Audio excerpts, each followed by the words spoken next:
Okay, I said that there are two steps that the Abhidhamma took with regard to the early Buddhist teaching of the ultimates as being the five aggregates, the sense bases, and so on. Okay, and then this is the first step, is to make a very clear, explicit distinction between the ultimate elements, the ultimate factors, the paramatta dhammas, and the conventional realities which exist through consensus. The second step was taken with regard to the ultimate realities.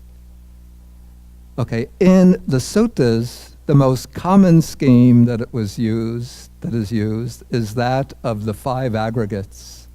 And so in the scheme of the five aggregates, we have physical form or matter, feeling, perception, volitional activities, and consciousness.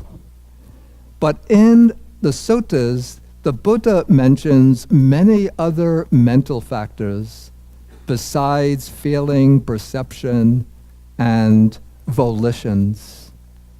And so probably a problem that may have been faced by the early Buddhist thinkers was, what do we do with all of these other mental factors, like thought, examination, greed, hatred, delusion, concentration, wisdom, right effort, energy, mindfulness, and so on? Where do they belong? And so the formulators of the early Abhidhamma put them all into the fourth aggregate, the aggregate of volitional activities.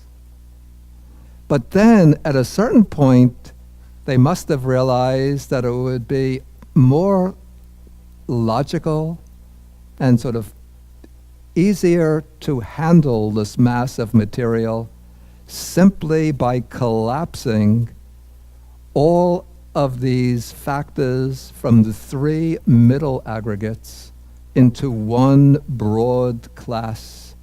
So these then all became collapsed into a category which is called chaitasikas, which means the mental factors. And so feeling, perception, volitions, as well as all the other mental factors spoken of in the text, all come to be grouped together as chaitasikas, as mental factors. So in this way, we get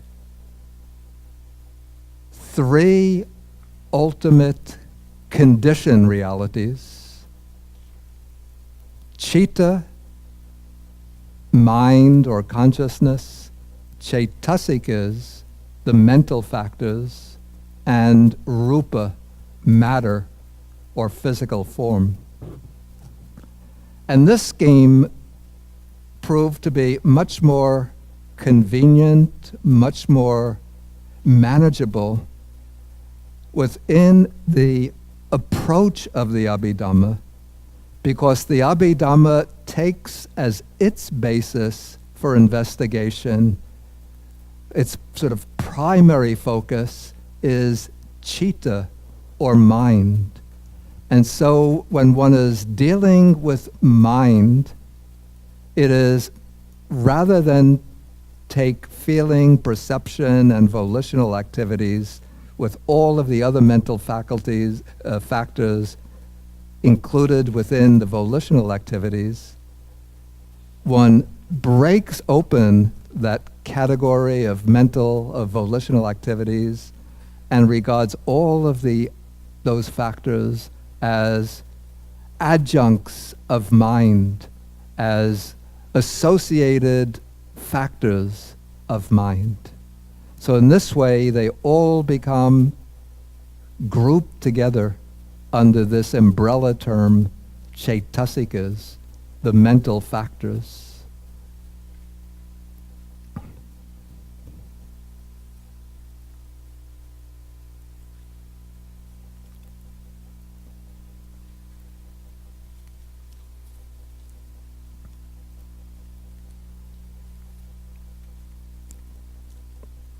And so in this way, we have the continuation of this verse when it speaks about the fourfold ultimate realities.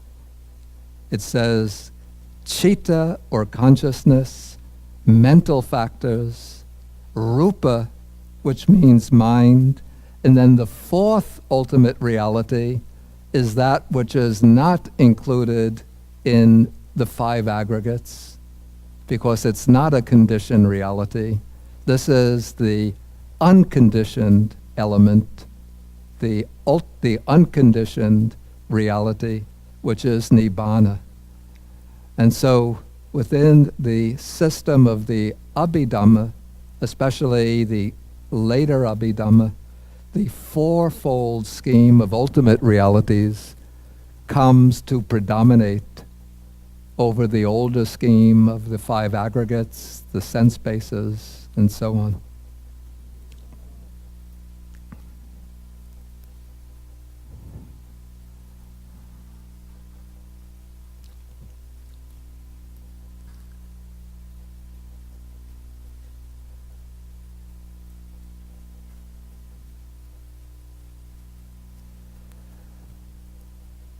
Okay, now the Abhidhamma takes, as I said, as its focus of investigation, its primary focus of investigation, that from which all of the other areas of study emerge. It takes chitta, or mind, as the focus of investigation. And I think that this emphasis on the examination of the mind was a revolutionary contribution of the Buddha to Indian thought. Now, in pre-Buddhist Indian thought, as we find it especially in the works like the Upanishads, which are the high point, the sort of culmination of the Vedas, for the Upanishads, the aim, the aspiration is to realize a permanent, unchanging reality at the core of the human person. That is, the aim is to find, to realize our true, ultimate, innermost self, which is conceived to be an unchanging, permanent, absolutely indescribable, qualityless, pure awareness. The thinkers of the Upanishads also investigated the nature of the external world, tried to find what is the ultimate reality underlying the outer world. And their great discovery was that beneath all of the changing phenomena of the world, there is an unchanging reality, a divine or holy reality, which they call Brahman. So there was an investigation of the ultimate external reality, which is Brahman, and a discovery of the innermost reality of the person, which is called Atman, the self, the ultimate unchanging self. And the great culmination of the Upanishads was the realization that Atman is Brahman. Brahman is Atman. That is, the ultimate self within is identical with the ultimate self without. That the ground of the universe, the unchanging ground of the universe, is the same as the unchanging ground of the person, the human individual. And liberation for the Upanishads is to be achieved by realizing the identity of the innermost self with the the identity of the innermost self with the ultimate ground of the universe, realizing, in other words, they say, Tat Dvam Asi, you are that, or Aham Asmi Brahma, I am Brahman, the self is Brahman. And so with this, within this framework, one is seeking to realize an ultimate, changeless, unqualified reality. Now, the Buddha took a very different path of investigation and realization. In the Buddha's investigation, Brahman, as an underlying ground of the universe, is not accepted at all, and the Atman, as a permanent self within, is rejected as a delusion, a product of ignorance. So by knocking out the idea of a permanent, unchanging self, the Buddha opens up the mind as the primary object of investigation. And so we see this emphasis upon investigating the mind very clearly manifest in the suttas. The Buddha says that one has to know and understand one's own mind. And the mind is not a permanent, changeless reality, a reality without qualities. The mind is something which is always changing. The Buddha says that it's better to take the body as the self than the mind. And why is that? Because the body, the Buddha says, is seen to last for 20, 30, 40, 50 years. But that which we call mind is always arising and passing away without stopping for a moment, day and night. And so the Buddha urges his disciples to investigate the mind, and he describes the mind in many different ways. For example, in the famous popular Satipatthana Sutta, the discourse on the foundations of mindfulness,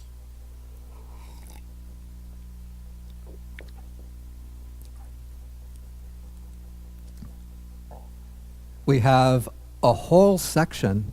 One of the four foundations of mindfulness is citta, and the practice is called Chit Anupassana, contemplation of the mind, observation of the mind. And in observing the mind, one has to see how the mind has different tones according to the qualities that it arises in association with. So there's the mind with lust, the mind with hatred, the mind with delusion, mind without lust, the mind without hatred, mind without delusion, inferior mind, superior mind, concentrated mind, unconcentrated mind, and so on. And even the contemplation of dhammas, the fourth foundation of mindfulness, is concerned with largely with mental factors, with the 5 hindrances, which are factors of mind, with the 7 factors of enlightenment, which are also factors of mind. In, for example, the simile of the cloth, sutta on the simile of the cloth, this is Majjhima Nikaya number 7, sutta number 7. The Buddha speaks about investigating one's mind in terms of 16 mental defilements. in order to eliminate those mental defilements. Another sutta occurs in the Anguttara Nikaya, the Book of Tens, number 51. This is called the Sutta on Knowing One's Own Mind. And the Buddha says that if you don't have the ability to read the minds of others, that's not important. What you have is the ability to read your own mind. And therefore, just as, he uses a simile, a young man or woman who's concerned with their physical appearance will look into the mirror to see, do I look handsome or pretty today? And then they'll put on, maybe comb the hair or put on makeup to make themselves look more handsome or prettier. So the Buddha says you should examine your own mind and see what is going on in your own mind in order to eliminate the moles and defects of the mind, and in order to make the mind more beautiful, more wholesome.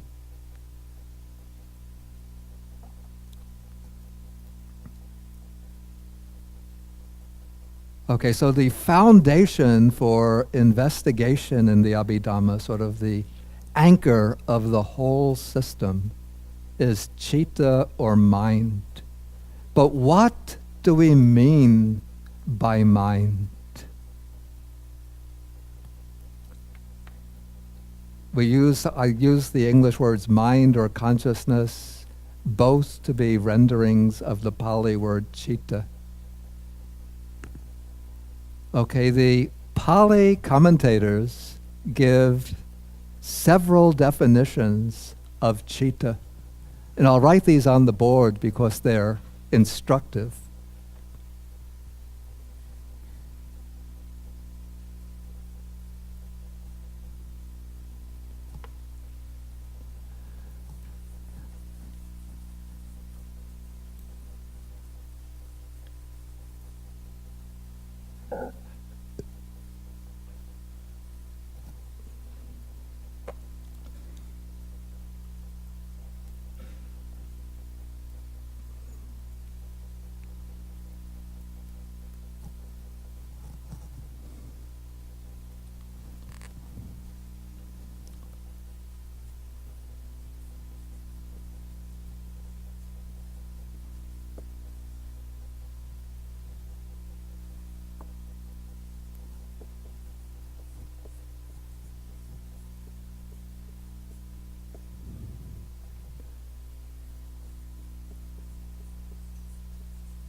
Okay, it's a little bit hard to get very exact translations of these. Okay, the first is aramanang chinteti chittang, which means something like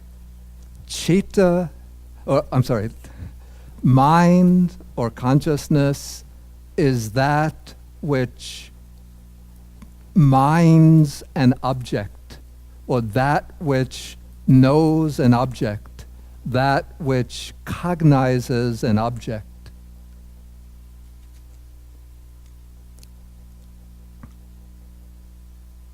in this definition, one is making a distinction between citta and the act of knowing or cognizing. So just as I say, Bhante is one who is drinking tea, but Bhante is distinct from the act of drinking tea. So this definition is making an artificial distinction between citta and its action. Mind is that which thinks, knows, experiences, cognizes the object.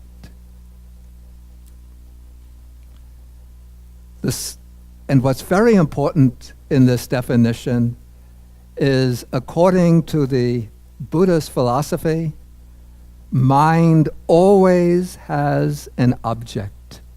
Consciousness is always paired with an object.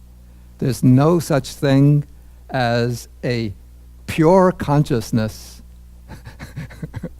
without an object. You know, when I started to learn Buddhism, I thought, I want to realize pure consciousness.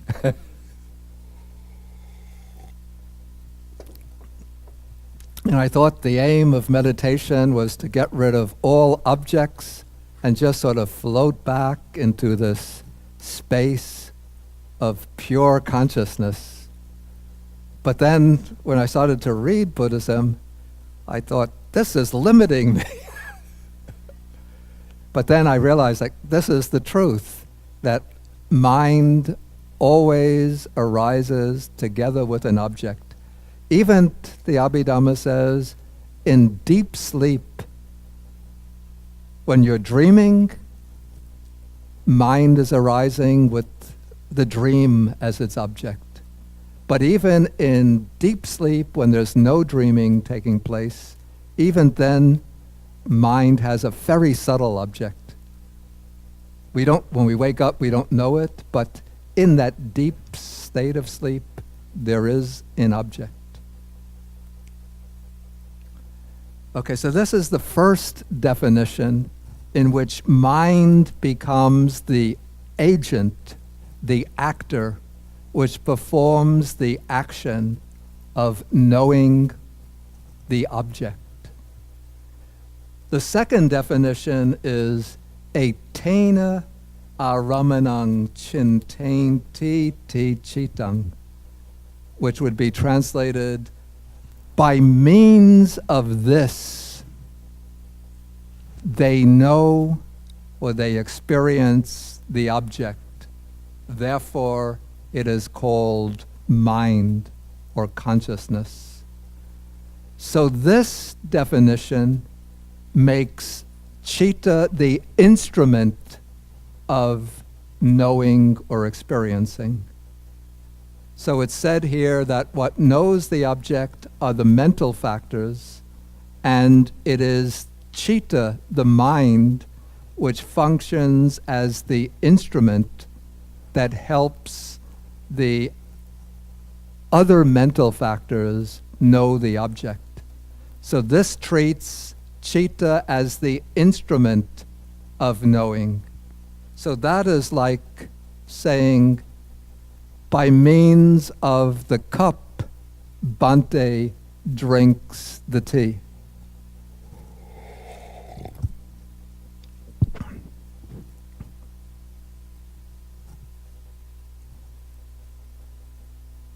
And that also is considered just a convenient definition of mind, not a truly valid or not an absolutely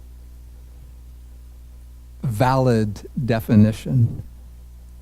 The third definition of citta is the one that's considered the ultimate valid definition.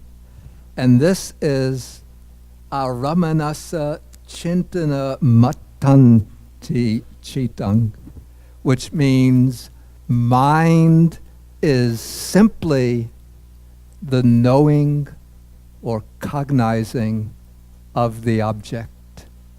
That is, here we are not abstracting mind from the act of cognizing, but mind is simply the process or the act of knowing the object.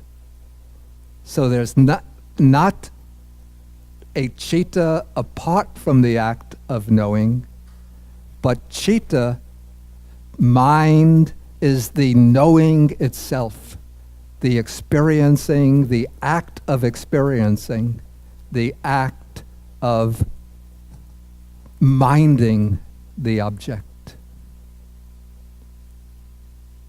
So this would be like saying that at this moment, Bhante is just, that there's no self there, Bhante, apart from the act of drinking tea. But Bhante is simply the act now of sipping on tea.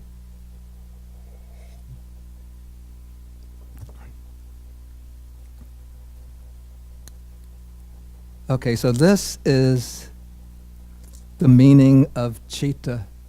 And when we speak of citta in the Abhidhamma, there's actually two ways in which the word citta is used. This is not actually, I think it's not brought out so explicitly in the guide here, but this is something just occurred to me 2 days ago. Okay. In one sense, citta is taken to be one of the ultimate realities, separate from the mental factors.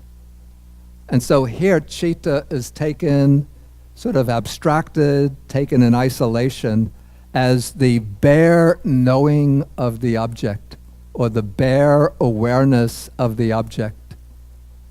And then all the other mental factors, the chaitasikas, are things that know the object in more specific ways, or that deal with the object in more specific ways. So that's one way of speaking of citta as one factor separate from the mental factors. The second way of speaking of citta is what we might call the package deal. And when we speak of citta in this sense, then we're speaking about citta as the totality, including all of the mental factors. If this is a little obscure, I'll give you a simile that occurred to me just last night, because now I'm told that I should avoid eating chocolate. So I came up with the appropriate simile, the box of chocolates. So you get a box of chocolates, and there's a box, and you tear open the wrapping, open the box, and there's one little chocolate, and you bite into it. Inside there's a fruit, some cherry, maybe one of these red cherries. You bite into another chocolate, and there's some almond inside. Another chocolate has a caramel filling. So many different fillings in the box of chocolates, or many different types of chocolates within the box of chocolates. So in this simile, the chocolates are like the mental factors, and the box is like citta. And so we could speak about the box of chocolates in two ways. One, we're speaking about the box with all of the chocolates inside. Like when most of you say, I want a box of chocolates, then somebody will give you a box filled with many chocolates. So that's like speaking about citta as the package deal. mind together with all of its mental factors, maybe greed, maybe faith, citta together with feeling, perception, volition, maybe with greed, maybe with faith, maybe with mindfulness, maybe with laziness, and so on. The other way of speaking of citta, taking just citta itself as the bare awareness apart from the mental factors, that is like the box of chocolates taken as a box without considering the chocolates. Like when I ask for a box of chocolates, I need the box to put my rubber bands in. So you give me the box of chocolates and I say, I can't have the chocolates. So I empty the chocolates on the table and I just take the box. When I just take the box, that is like citta taken apart from the mental factors. But in fact, we never find citta in actuality apart from mental factors, as you will know for yourself by the time we get finished with this course, to the point that it's giving you a headache. But for purposes of abstraction, just to get clear understanding, we could speak about citta as being one thing and the mental factors as being something else. Well, let's not get into the sense of self now, but we're just speaking about the mental factors. Okay, so this is two ways of speaking about citta. Now I want to come to the chaitasikas, which will be the second object of our concern now. The chaitasikas are the mental factors. These are the factors that arise together, that exist together with citta, together with mind. So whenever mind arises, any act of mind that arises always arises in association with a bundle of mental factors.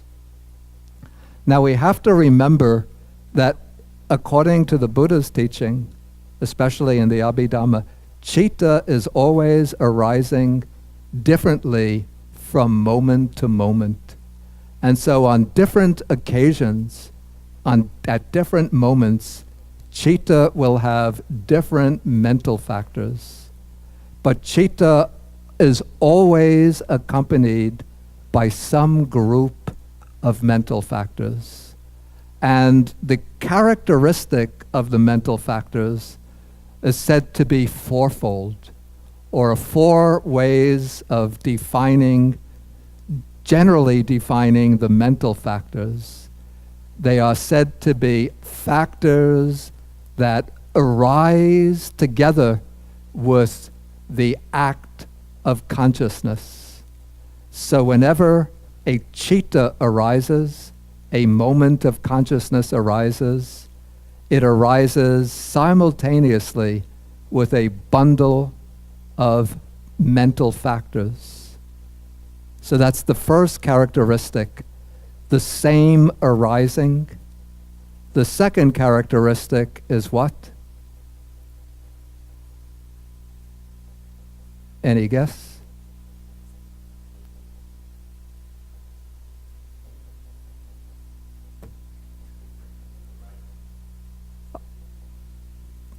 Not quite changing, but eka nirodha, same cessation.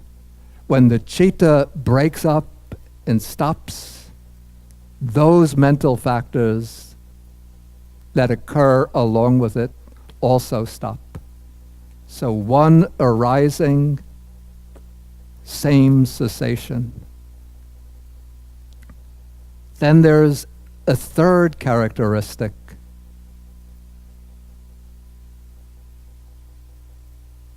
Same object. The citta, the awareness, the mind and the mental factors always have the same object. It's not the case that I can be knowing the citta with my mind, but I'm feeling the wind from the fan with my body. It might seem that way to our gross perception, but that's because a gross perception is not able to perceive events happening at the level of individual cittas arising and passing. But every citta that arises together with an object, and the mental factors that pertain to that citta take the same object. So that's the third characteristic, one object. And the fourth characteristic is the same base. The base means the sense organ through which the citta arises, or the sense organ on which the citta is based. So when I'm seeing a form with the eye, there is an eye consciousness that arises based on the eye. And those mental factors are also based on the eye. If I'm hearing a sound, there's an ear consciousness arising, and the chaitasikas that exist with the ear consciousness are also based on the ear organ. And so for the nose, tongue, and body. And then the teachers of the Abhidhamma say that when the inner reflective consciousness arises, what's called mind consciousness, it arises based on something called the heart base, which is said to be not the physical heart itself, but a very subtle kind of matter existing in the vicinity of the heart.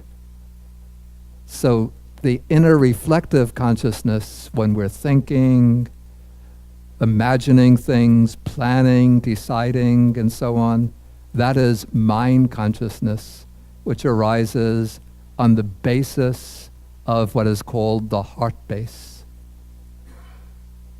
So one arising, same cessation, same object, same basis, the marks of the mental factors, which we'll examine in detail tomorrow, I think. Okay, then the third ultimate reality of the Abhidhamma is material phenomena, and the fourth reality is Nibbana. We're not going to be going into those in this course, perhaps at a later time. I think maybe we could take a 10-minute break now. I think some people's minds are starting to get stretched beyond the breaking point. So we'll come back, let us say 1, 2, at 10:35.